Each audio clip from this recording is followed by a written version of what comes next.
दोस्तों, क्या कभी आपने अपने आप से ये सवाल पूछा है कि परमेश्वर आपसे बात क्यों नहीं करता? आपने कलीसियाओं में पासवानों से प्रचार में सुना होगा, वो कहते हैं कि परमेश्वर ने मुझसे बात की, और कई विश्वासी भी गवाही देते हैं कि परमेश्वर ने उनसे बात की है। दोस्तों, क्या कभी आपने परमेश्वर की बात को, परमेश्वर की आवाज को सुना है? यदि नहीं, तो सबसे पहले आपको परमेश्वर के बारे में यह सच जानने की जरूरत है कि परमेश्वर बातें करता है। लिखा है, परमेश्वर कहता है, कान लगाकर मेरी सुनो और ध्यान धरकर मेरा वचन सुनो। यूहन्ना 10:27 में प्रभु यीशु मसीह ने कहा, मेरी भेड़ें मेरा शब्द सुनती हैं, मैं उन्हें जानता हूं और वे मेरे पीछे पीछे चलती हैं। पूरी बाइबल इस बात को साबित करती है कि परमेश्वर बोलता है और उसके लोगों को उसकी बातें सुननी चाहिए। यदि आज आपको लगता है कि परमेश्वर आपसे बातें नहीं करता, तो सबसे पहले आपको यीशु में विश्वास करना होगा, क्योंकि लिखा है, उसी के द्वारा हम दोनों की एक आत्मा में पिता के पास पहुंच होती है। जब हम यीशु पर विश्वास कर लेते हैं तो बाइबल कहती है कि परमेश्वर हमसे बात करता है और हमारी सुनता है। लेकिन यदि विश्वास करने और यीशु को मुक्तिदाता स्वीकार करने के बाद भी आप परमेश्वर की आवाज को नहीं सुन पा रहे हैं, तो उसके अनेकों कारण हो सकते हैं। और आज इस वीडियो में हम जानेंगे कि आप परमेश्वर की आवाज को क्यों नहीं सुन पा रहे हैं। तो चलिए दोस्तों, हम शुरू करते हैं।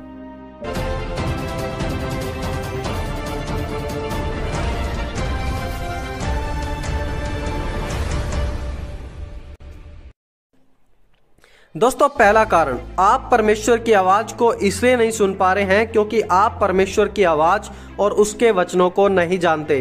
बहुत से लोग परमेश्वर की आवाज को इसलिए नहीं सुन पाते क्योंकि वो उसके वचन को नहीं जानते। परमेश्वर की आवाज सुनने के लिए परमेश्वर के वचन को जानना बहुत जरूरी है। मान लीजिए एक बहुत बड़ा ग्रुप है, लेकिन उस बड़े से ग्रुप में से भी आप अपनी माँ की आवाज को आसानी से पहचान लेते हैं। क्यों? क्योंकि आप अपनी माँ की आवाज़ को डेली सुनते हैं और उनकी आवाज़ को अच्छे से पहचानते हैं। या फिर जब हम किसी व्यक्ति से फ़ोन पर भी बातें करते हैं तो हम पहचान लेते हैं, क्योंकि हम उस व्यक्ति की आवाज़ को अच्छे से पहचानते हैं। जब आप परमेश्वर के वचन को सीखेंगे, तब आप परमेश्वर की आवाज़ को अच्छे से पहचानना सीखेंगे। आपको पता लगेगा कि कौन सी आवाज़ परमेश्वर की है और कौन सी आवाज़ परमेश्वर की नहीं है। परमेश्वर कभी भी अपने वचन से हटकर जो उसने बाइबल में कहे हैं उससे अलग बात नहीं करेगा। तो यदि आज आप परमेश्वर की आवाज को नहीं सुन पा रहे हैं, उसका एक कारण है क्योंकि आप उसके वचन को अच्छे से नहीं समझते और उसकी आवाज को अच्छे से नहीं पहचानते। दोस्तों, दूसरा कारण, आप परमेश्वर की आवाज को इसलिए नहीं सुन पा रहे हैं क्योंकि आप परमेश्वर से सवाल नहीं पूछ रहे हैं। अगर आप सोचते हैं कि परमेश्वर बिना कारण आपसे बात करेगा, तो वो आपकी गलतफहमी है। परमेश्वर बोलता है जब हम उससे जेन्युइनली सुनना चाहते हैं। मान लीजिए आपके जीवन में कंफ्यूजन है किन्हीं भी दो चीजों को लेकर, और आप परमेश्वर से जेन्युइनली अच्छा चुनाव करने के लिए सहायता मांगते हैं, तो परमेश्वर हमारी जरूर सुनेगा। ना सुनने का एक कारण है कि हम परमेश्वर से सवाल ही नहीं पूछते। अय्यूब की जब परीक्षा हुई तो अय्यूब ने परमेश्वर से बहुत सवाल पूछे। तुरंत तो उसको जवाब नहीं मिला, लेकिन अंत में परमेश्वर उसके सवालों का जवाब जरूर देता है। दोस्तों, तीसरा कारण, आप परमेश्वर की आवाज को इसलिए नहीं सुन पा रहे हैं क्योंकि आपका जीवन दूसरी आवाजों से घिरा हुआ है।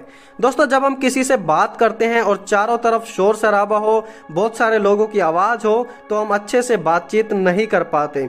अगर आपका जीवन दूसरी आवाजों से भरा है तो आप कभी भी परमेश्वर की आवाज को नहीं पहचान पाएंगे। परमेश्वर की आवाज को सुनने के लिए हमें दूसरी आवाजों से अलग होना पड़ेगा। और परमेश्वर खुद कहता है कि चुप हो जाओ और जान लो कि मैं ही परमेश्वर हूं। और जब प्रभु यीशु मसीह पिता से बात करने जाते थे तो वो भी बिल्कुल अलग जगह पर जाते थे जहां दूसरी कोई आवाज ही नहीं होती थी। लिखा है, वह लोगों को विदा करके प्रार्थना करने को अलग पहाड़ पर चढ़ गया और सांझ को वह वहां अकेला था। दोस्तों, चौथा कारण, हम परमेश्वर की आवाज को इसलिए नहीं सुन पा रहे हैं क्योंकि हम परमेश्वर से वो सुनना चाहते हैं जो हमें पसंद है। एक और कारण यह है कि हम अपनी इच्छा के अनुसार परमेश्वर से जवाब चाहते हैं। अगर आपको परमेश्वर की आवाज सुननी है तो जो परमेश्वर कहता है उसे मानने के लिए भी आपको तैयार रहना होगा। यदि परमेश्वर आपसे कुछ कह रहा है और आप उसकी बात के प्रति आज्ञाकारी नहीं है, तो यू कैन बी श्योर कि परमेश्वर आगे से आपसे बात नहीं करेगा, क्योंकि उसकी बातों की आपके जीवन में कोई वैल्यू ही नहीं है। माता पिता बच्चों के जीवन में यह उदाहरण देख सकते हैं। जब माता पिता बच्चों की इच्छा के अनुसार कुछ कहते हैं तो बच्चे फटाफट सुनते हैं, लेकिन जब वो बच्चों की इच्छाओं के विपरीत कुछ कहें तो बच्चे उन्हें इग्नोर कर देते हैं, और इसे सिलेक्टिव हियरिंग भी कहा जाता है। अगर आप भी ऐसे व्यक्ति हैं जो परमेश्वर से सिर्फ वही सुनना चाहते हैं जो आपके मन में है, तो यह परमेश्वर की आवाज को सुनने में एक बहुत बड़ी बाधा हो सकती है। दोस्तों, पांचवा कारण आप परमेश्वर की आवाज को इसलिए नहीं सुन पा रहे हैं क्योंकि आप परमेश्वर को छोड़कर पाप की तरफ भाग रहे हैं। दोस्तों, जब दो व्यक्ति बात करते हैं तो वो जितने नजदीक होंगे उतने ही बेहतर तरीके से एक दूसरे की आवाज को सुन पाएंगे, लेकिन जितनी ज्यादा दूरी बढ़ेगी उतना ही आवाज को सुनना मुश्किल हो जाएगा। राजा दाऊद ने कहा, यदि मैं मन में अनर्थ की बातें सोचता तो प्रभु मेरी ना सुनता। दोस्तों, अगर आज आप अपने जीवन में पाप का मजा उठा रहे हैं तो यह एक बहुत बड़ी बाधा हो सकती है परमेश्वर की आवाज को सुनने में। जब आप पाप को छोड़कर परमेश्वर के पास आएंगे तो आप राजा दाऊद के समान जयवंत हो पाएंगे और कहेंगे कि परमेश्वर ने तो सुना है और मेरी प्रार्थना की ओर ध्यान दिया है। धन्य है परमेश्वर जिसने ना तो मेरी प्रार्थना अनसुनी की और ना मुझसे अपनी करुणा दूर की है। और दोस्तों, मेरी प्रार्थना रहेगी हर एक व्यक्ति जो परमेश्वर से बातें करना चाहता है, परमेश्वर से सुनना चाहता है, परमेश्वर उनसे जरूर बातें करे। तो दोस्तों, आज इस वीडियो में इतना ही। दोस्तों, बाइबल और मसीहत पर आधारित और वीडियो देखने के लिए आप हमारे चैनल को जरूर सब्सक्राइब करें। दोस्तों, प्रभु आप सभी को आशीष दे। आप सभी को जय मसीह की। दोस्तों।